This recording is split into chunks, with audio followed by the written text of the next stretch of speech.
शिरूर अनंतपाळमध्ये निकृष्ट पतदिव्यांचा घोटाळा, नागरिक संतप्त। शिरूर अनंतपाळ नगरपंचायत मार्फत शहरात बसवण्यात आलेले पतदिवे सौर ऊर्जा निकृष्ट दर्जाचे असल्याची गंभीर तक्रार नागरिकांकडून केली जाते।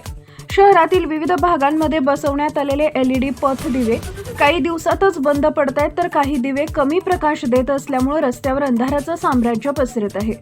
नागरिकांच्या म्हणण्यानुसार लाखो रुपयांचा खर्च करून बसवण्यात आलेली ही प्रकाश योजना अपेक्षित दर्जाची नसून अनेक ठिकाणी दिवे सतत लुकलुकणे, पूर्णपणे बंद पडणे किंवा अपुरा प्रकाश देणे अशा समस्या दिसून येत आहेत।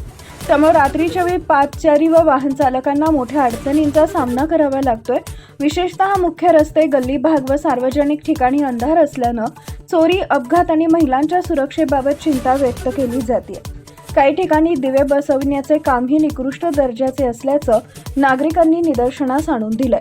नागरिकांनी नगरपंचायतीकडे त्वरित तपासणी करून निकृष्ट साहित्य वापरणाऱ्या कंत्राटदारावर कारवाई करावी, तसेच खराब पतदिवे तात्काळ बदलण्याची मागणी केली आहे। टाइम्स ऑफ महाराष्ट्रसाठी लातूर जिल्हा प्रतिनिधी धनंजय देवघरे यांचा रिपोर्ट।